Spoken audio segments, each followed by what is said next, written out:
हम खुशी नहीं गम चाहते हैं, हम खुशी नहीं गम चाहते हैं। अरे खुशी इन्हें दे दो क्योंकि इन्हें हम चाहते हैं। कबो ना मुस्कुरा लूं तू, हम में रूठ जालू तू, जलत जैसे दिया होके वैसे बुझ जालू।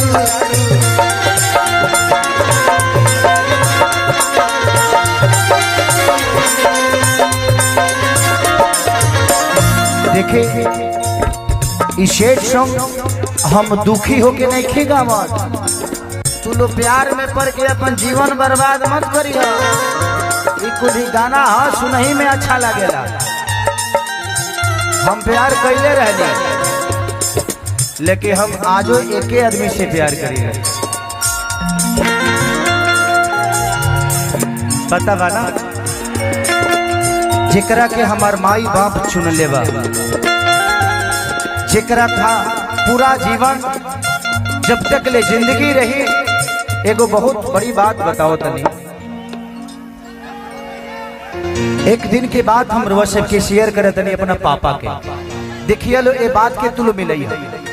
ये जिंदगी में कुछ बाना हमारे घरे 4-4 5-5 कोई जी गाड़ी बाड़ी सर, लेकिन पापा के कबो बाजार जाए के होला तो साइकिलिया उठा के चल जाए। उस दिन हम घरे रहनी, पापा साइकिल उठा के जाते रहे तो कहने की पापा इतना गाड़ी बा ड्राइवर बकाए नहीं कि गड़िए से चल जाए। पापा एगो बहुत बड़ा बात कहले हमसे, कहले कि बेटा इस साइकिलिया तुहर माई हिया, ई कितनो खराब हो जाइए करे के बनवा के जबले जिए तब तक ले चला। रिश्ता वही होता है, रिश्ता मरम्मत खोजता है। आजकल के रिश्ते ऐसे होते हैं कि थोड़ी सी बात हुई इंसान एक दूसरे को छोड़ दिया। आजकल टीवी खराब होता ना तो टीवी बदला जाता। तो सामान बदलना अच्छी बात है, लेकिन सामान के तरह ही रिश्ते होते हैं। जब बदलने की आदत लग जाएगी ना बेटा, तो आज साइकिल बदल रहे हो, किसी दिन रिश्तों को बदल दोगे। तो प्रयास करो कि इसको मरम्मत कराओ। निकल रहे चलिए, बाबा के बहुत आशीर्वाद मिलल और प्यार मिलल। अब रहे थी कितना दे हम। अरे बाबा हो बाबा। चलिए नितेश द्विवेदी जी दरभंगा से चल के इस भाई को आशीर्वाद देने के लिए आए, उसके लिए तहे दिल से शुक्रिया। और जो आप बिहार के मिशन के लिए लेके चल रहे हैं, वो भगवान करे कि हम सबका मिशन बहुत बड़ा हो। अच्छा, अंबिकापुर में मैं गया हूँ, वहाँ पे हम महोत्सव किए हैं, सरकारी कार्यक्रम। चलिए थैंक यू। और बहुत जल्दी मैं अंबिकापुर में आऊंगा और नीतीश बाबा ही बुलाएंगे हमको। चलिए थैंक यू बाबा। आशीर्वाद आशीर्वाद। ठीक ठीक, हाँ आप निकल जाइए। कि कबो ना मुस्कुरा लूं तू, हम में रूठ जालू तू, जैसे दिया होके वैसे बुझ जालू तू।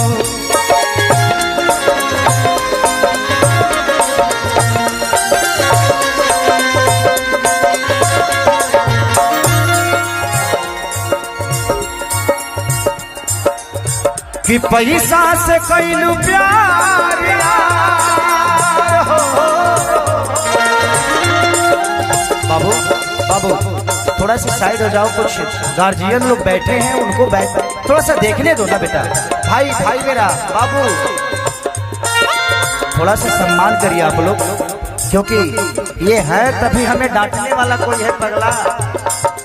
पैसा से कैलू प्यार यार, पैसा से कैलू प्यार यार, हमके सजा दे कि तुहर दिल कि चार कतही लगा तुहर दिल कि चार कतही लगा।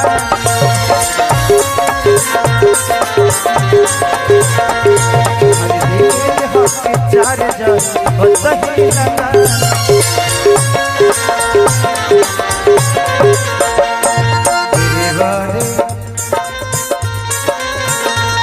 तेरे बाद ओ रात ओ साथी रे, सासी ला दिया